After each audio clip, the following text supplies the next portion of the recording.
Hey, we all saw it, baby. Got a lot to be excited for. All right, day 6 in the books. I'm Wesley. You're watching Beats on Broad Street. Yeah, reporting live from the underworld, coming from a place that's never been unearthed. How much is your soul? Tell me what it's worth. Do you put your pride on money first? 50,000. 50,000 heads in the link for practice. Round of applause. Round of applause, man. We outdo ourselves every year with this. All right, all the front-running fan bases, the Dallas Cowboys fan, just non-existent fan bases in the NFL. This is what culture looks like. That's what culture looks like. All right, man, let's get into it. All right, we got a lot to unpack. I want to get the obvious out of the way first. All right, because Jalen Hurts looks so much faster. Just the eye test alone, man. This dude looks so much faster. He looks comfortable, man. The body language is just the positive body language, positive attitude. It just feels right, man. When you see Jalen doing any type of interview, you see him he just looks more locked. There's no blank face. He looks positive. It just looks good, right? So, let's get into it. All right, 19 for 24. 5 touchdown passes for the boy. No ints. I mean, what more can you ask for? Just from a training camp standpoint, what more can you ask for from Jalen Hurts? All right. I mean, the play where he's evading, he evaded the pressure, got out the pocket, rolling to his left, finds Goedert. Just a dot. And it's not like it's like the only dot. It's like he's consistently throwing these passes throughout training camp. And he shows up, man, in front of 50,000. He's like, nothing's changing. Nothing's changing with him. He's not someone who's gonna get rattled. He feels like, oh, now that there's heads here, we gotta change. Like, no, he's just the same Jalen. All right. And if anything changes, it's just positivity. All right, it's hard after a year like that, man. You know, everyone's hanging their heads. Everything's negative. You know, he comes in next season ready to work. And he looks good. All right, so now that we just had to talk about that though, real quick. I mean, I know it's obvious. It's not like it's a battle like at QB1 or anything. So it's good to see. It's good to see our guy showing up after just always fighting through adversity, never faltering, especially mentally. So love to see it.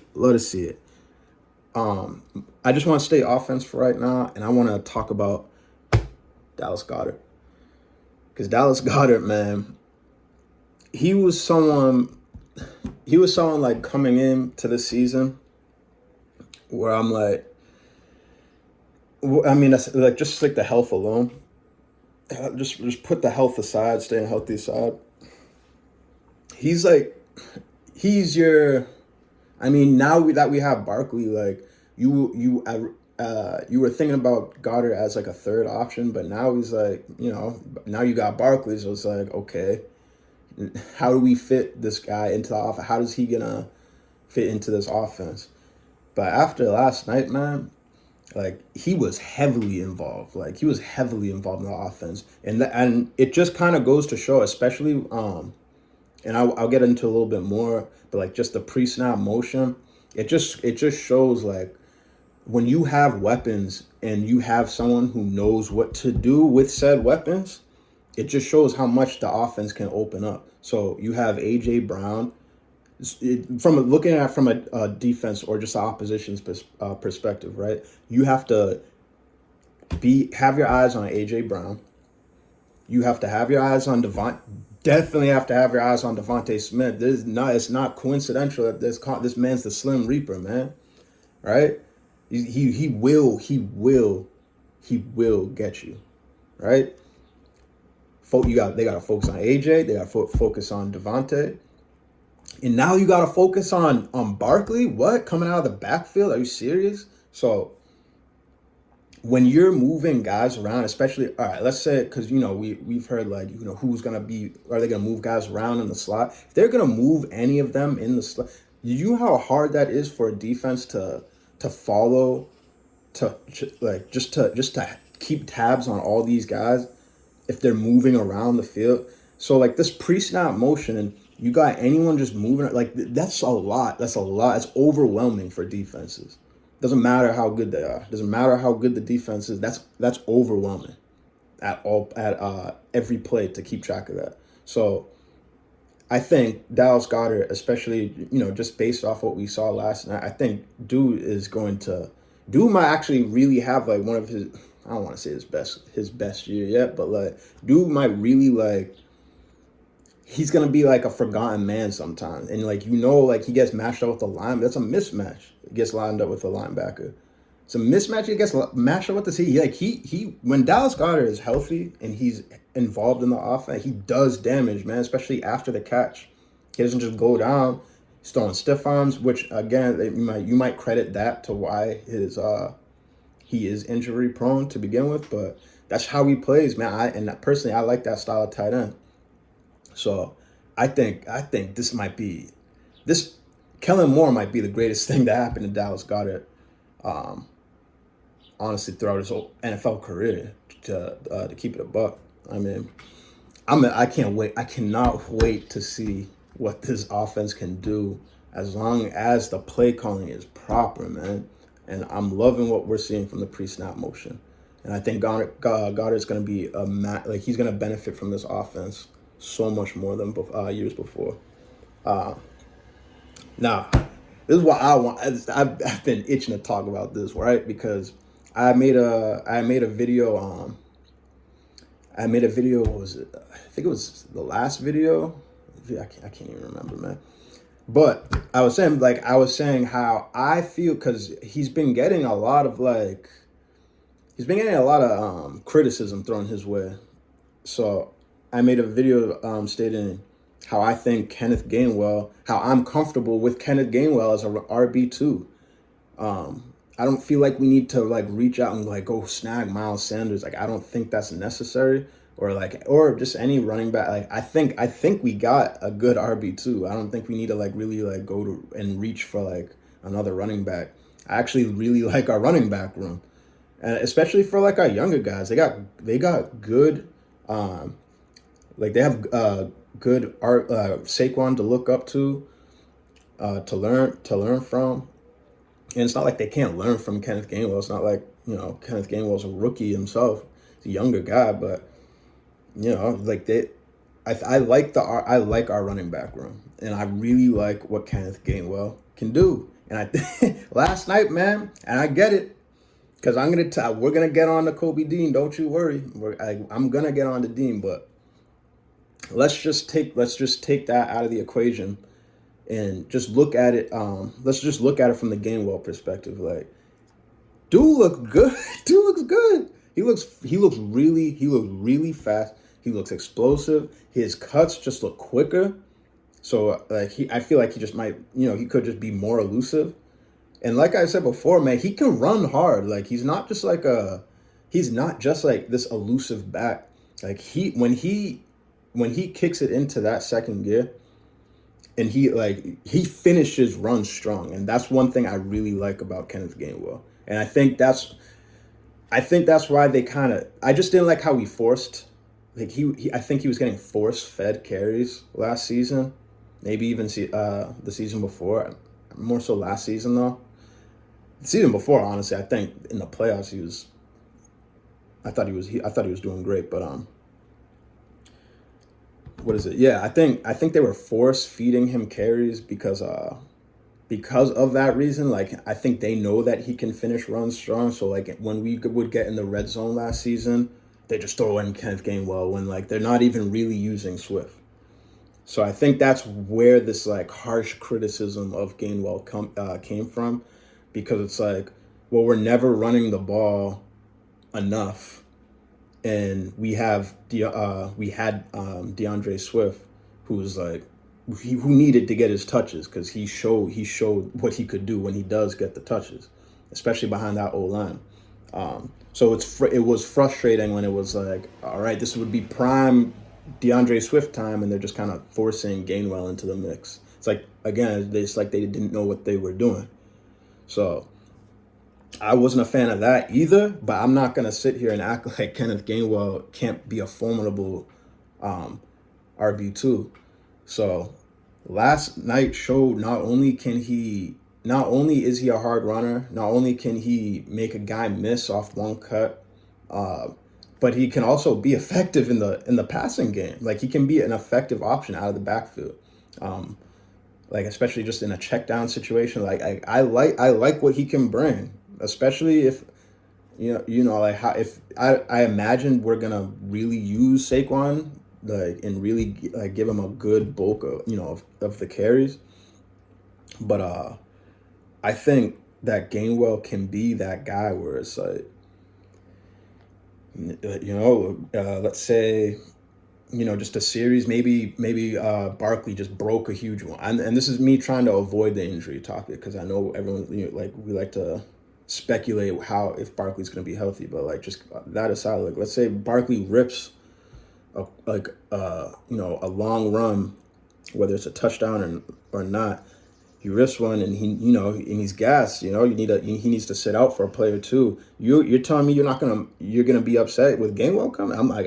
I'm happy with that. Like I'm absolutely fine. Gainwell pops in, maybe even if it's for like a series. If it's a matter of Saquon just needing reps or splitting carries, like I'm absolutely okay with that. And I'm confident that he'll be our running back too, personally. And we all saw that wheel route. We all saw. I don't even know if they're gonna put those highlights out because how it makes Nakobe Dean look. But like, he got that short pass. Bam, cut it up the field. Left Dean just looking around, looking crazy out there. Cuts it up the field, gone. Wheel route. How many steps do you think he had on Dean on that wheel route? Yeah, it had good like 5 yards. It felt like you got like 5 yards distance away from him. And again, we'll talk about Dean and whether it's more Gainwell being that good or Dean being that bad. And I think it's both. I honestly think it's both. But just to wrap up, with the offense, I think Cam Jurgens, I thought he looked great too. Again, I don't expect him to be Kelsey, but like, he can get to the second level similar to Kelsey. Not Kelsey, but similar. Like he can move his ass. Like, he can get up to that second level, take out a linebacker and maybe even a safety. Right? And those some of those runs that we saw last night are almost. There was one run Gainwell ripped for like, it looked like, I don't know, like 15 yards or something. The hole that he had to run through was absurd, man. The way that they're just par in the Red Sea. And no, I'm not saying that's just Jurgens, but it's like what we can't be in better shape after losing Kelsey. I couldn't be more confident in this offensive line. I'm not worried about them. I obviously think it's still kind of the question is like whether it's going to be Becton or Steen at that guard position. Personally, I like Becton. Just plug him in at guard and let him go. But I can see where they would want to have Steen take that, and Becton can just be that flex O-lineman who can play that guard or tackle if someone goes down. So I could see them wanting that to happen, but sometimes you got to be like, look, man, this dude is just too good to just not play. And I think Becton might be that guy, especially now that he's at Stoughton University, man. Like, who better to get this man right in his career than Stoughton? So it's like that's just where I'm at. I like Becton taking that that starting guard spot. Hey, we'll see what happens, especially when Steen's like, he's back in action, getting the reps that he needs to get. But yeah, overall, I really like the pre-snap motion that is being applied to the offense. I think Kellen Moore is doing a great job right now. We have yet to see the product in action, when the bullets are flying. We'll see that first preseason game. I don't think and especially based off of years prior, they're not gonna show all their cards in preseason. You're not gonna see the full offense in preseason. You're gonna see like a more vanilla style version of it.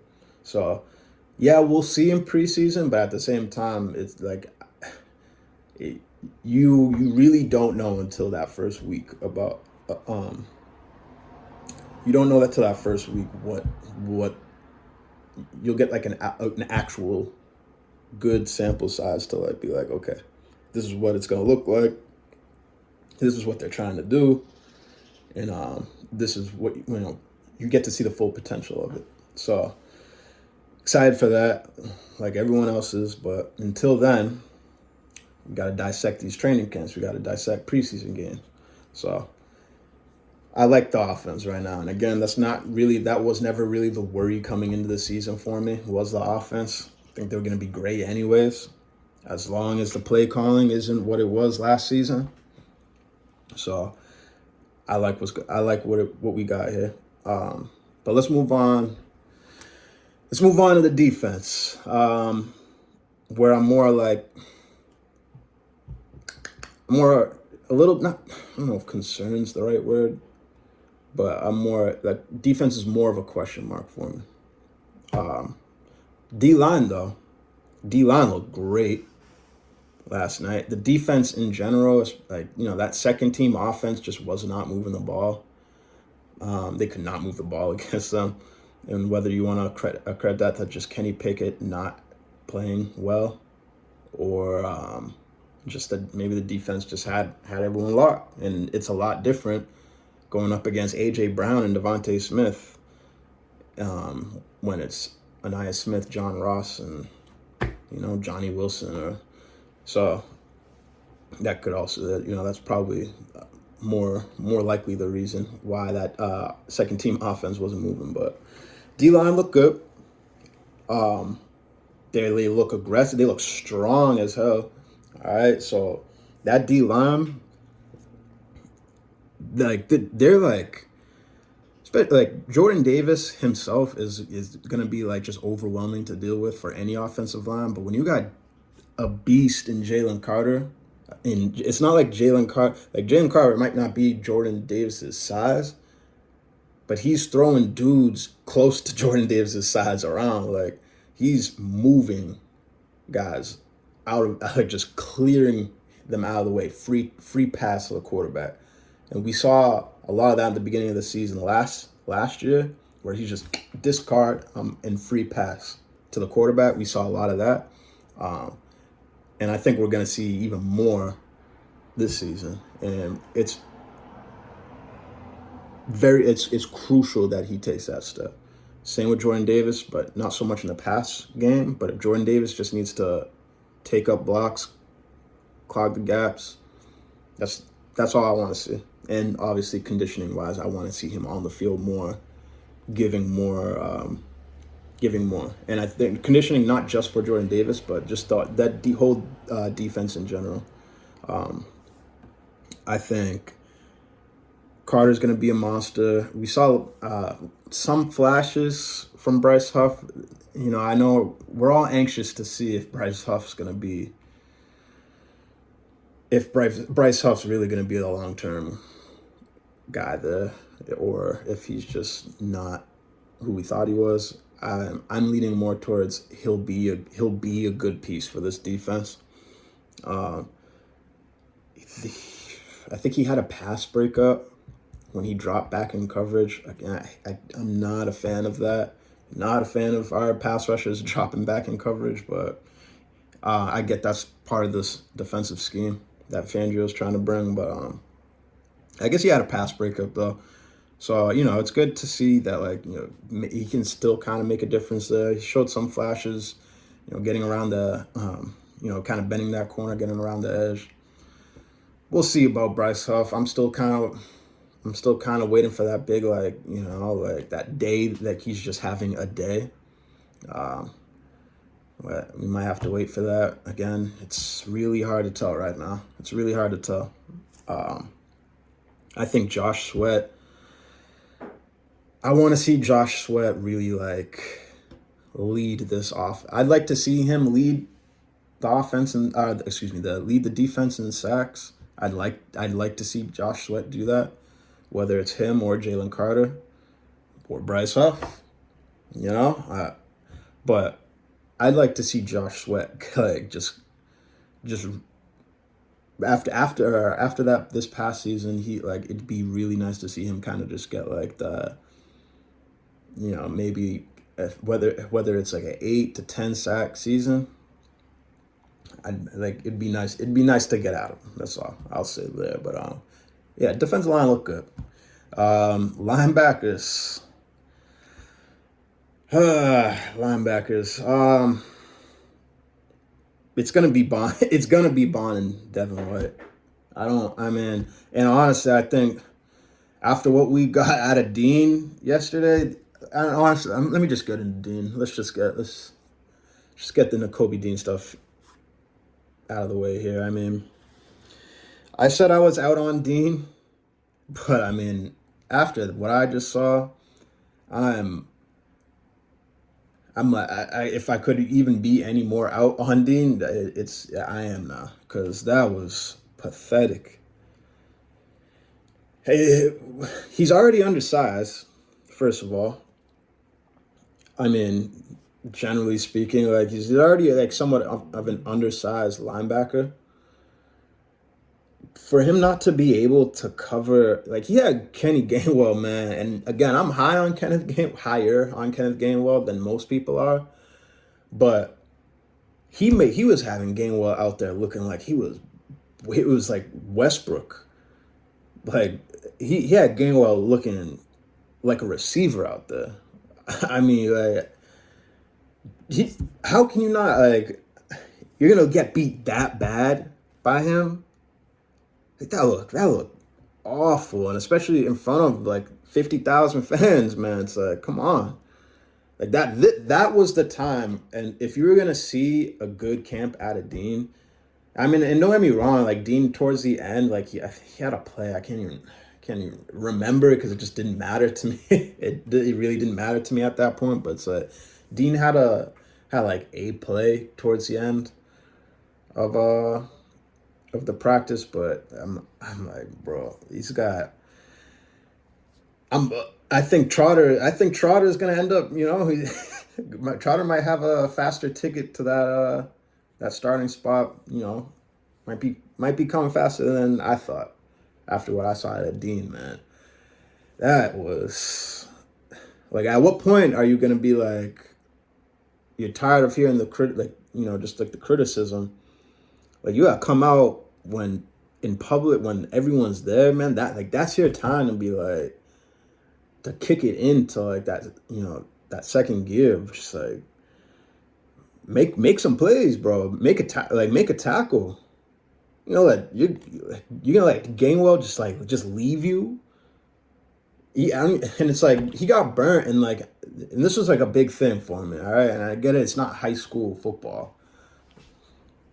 And it's not high school football, but after that first play, when Dean got burnt up like that, like just seeing him kind of like jog after him it just shows me where he's at mentally. It's like, I think like dude he looks defeated body language wise, at least on that play.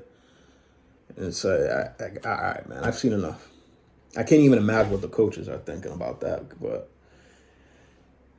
Like at least try and make up for what just happened, and don't get burnt on a wheel route.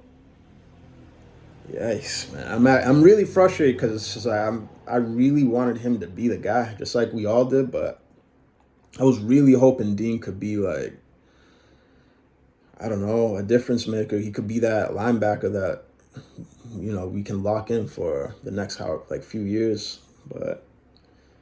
It's looking like he's a bust. And I get it. He wasn't drafted first round, but he's looking like an undrafted. He looks like an undrafted guy that would be lucky to make the practice squad at this point.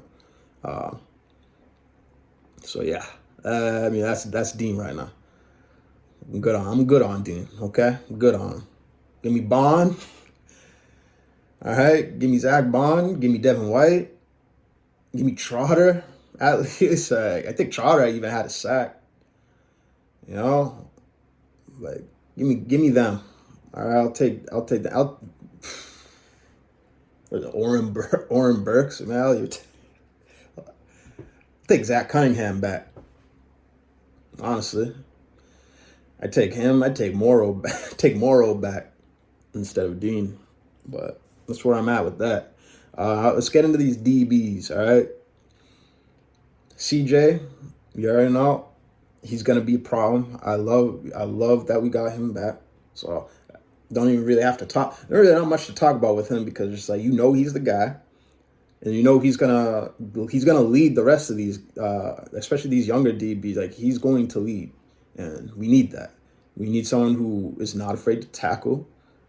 A DB that's not afraid to get his nose in on those tackles. We need someone who I love how CJ can just break on a play, just full tilt, and just stick his helmet in someone's chest. Man, like I love that about CJ.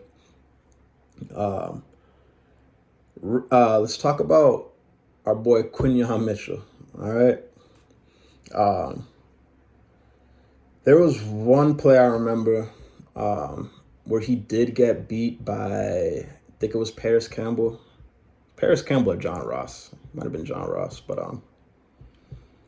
yeah, he got beat, and I think Hurts missed the throw, which is a surprise in itself. But I think Hurts might have just overthrew him a little bit, and he got beat.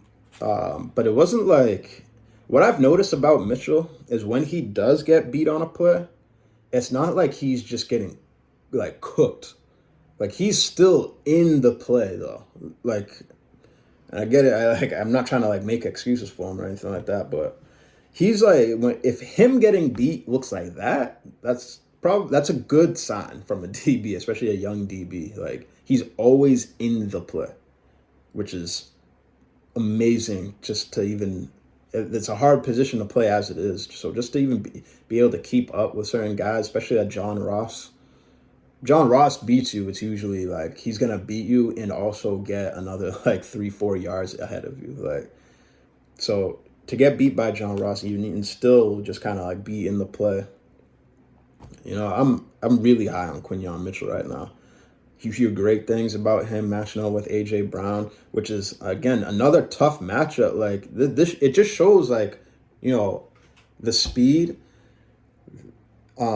That he's like speedy receivers he can still keep up with, still stay in the play, and a big physical receiver like AJ, and he's still giving him he's there are players where he's locking him up, and that shows you something, that tells you something mentally that Quinyon Mitchell has, where he can compete physically with bigger receivers and still be able to keep up with the faster and the speedier guys.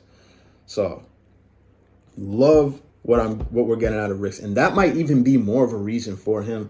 I mean, like I know they're trying to fit him in at the slot. That might be another reason to kind of fit him in that nickel slot cornerback position, because you got to be able to, you're kind of playing in between. You got to cover those routes that coming across the middle and outside the hash marks. And it's not an easy position to play for corners, or for anyone for that matter. But so if the fact that he can kind of be physical, usually you're up, and when you're playing nickel, usually you're up pressing. So like if he can be physical with bigger guys, that's a good reason right there to put him in the slot. Whether it's a tight end, I'm not saying that that would be the ideal matchup on a tight end, but whether it's a tight end, bigger receiver, or if it's just like a quick, agile receiver, in playing in the slot, and he can cover him, man. That's probably a good reason to put him there. That's all I'm saying. Love what we're getting out of Mitchell right now. Isaiah Rodgers, man, I think he'll be the outside guy.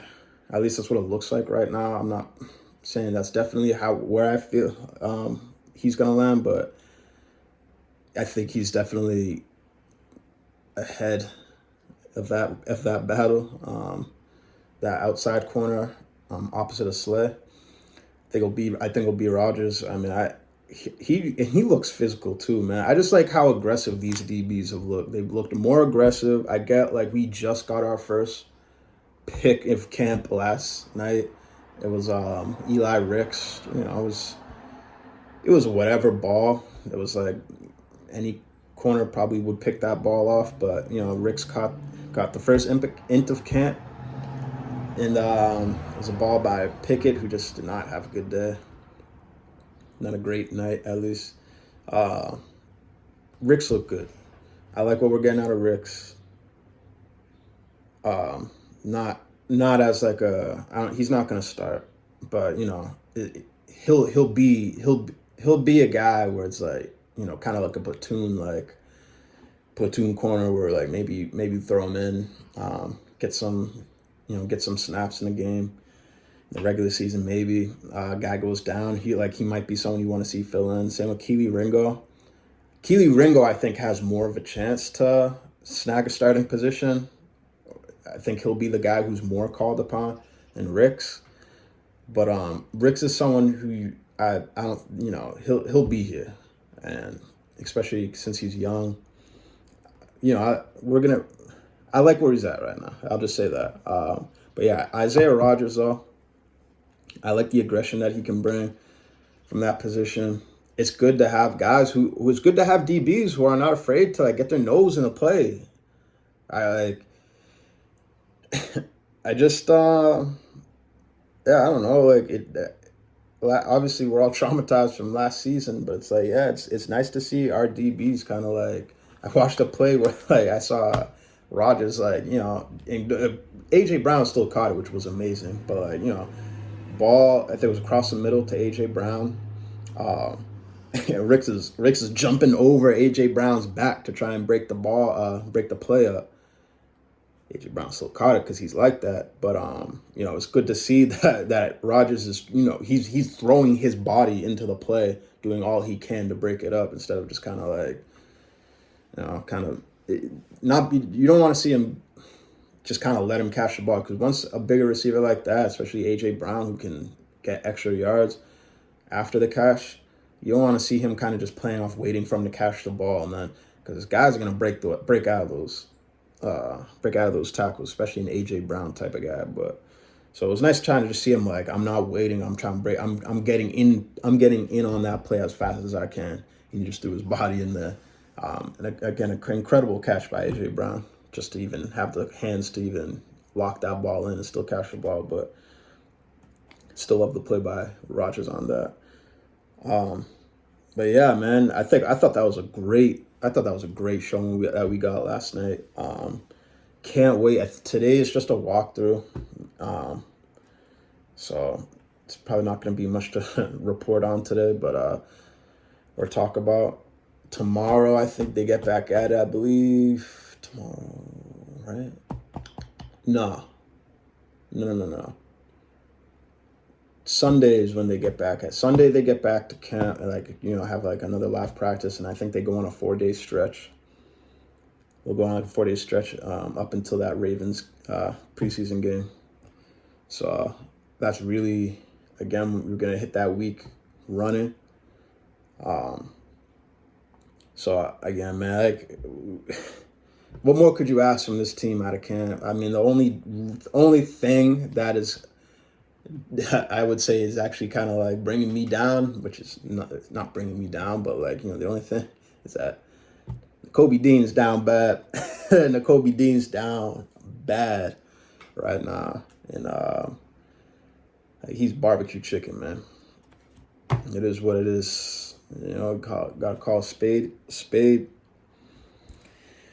And Kobe Dean's barbecue chicken. And it's about time to bounce him up out of here. Obviously it's not gonna happen this season, but never know.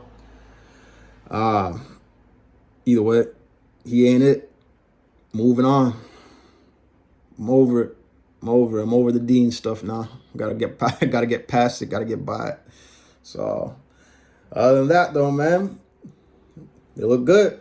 Birds looking good, man. I can't wait to see I cannot wait to see our first preseason game. I'm itching for that. Again, this preseason, I'm locked in. I'm watching everything. Everything, man. I'm watching every battle. I bet the fourth quarter of like every preseason game, I'm still gonna be like locked in.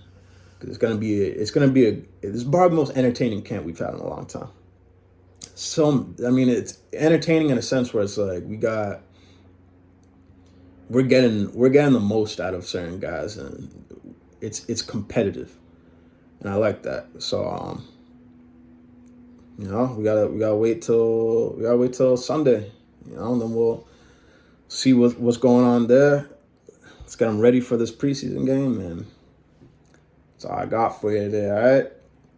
So again, thank you all for tuning in. Thank you for watching. Make sure you follow, subscribe, whatever it is, man. Comment, like this video. I need you guys. I love you guys. I appreciate it. All right. Thank you for tuning in.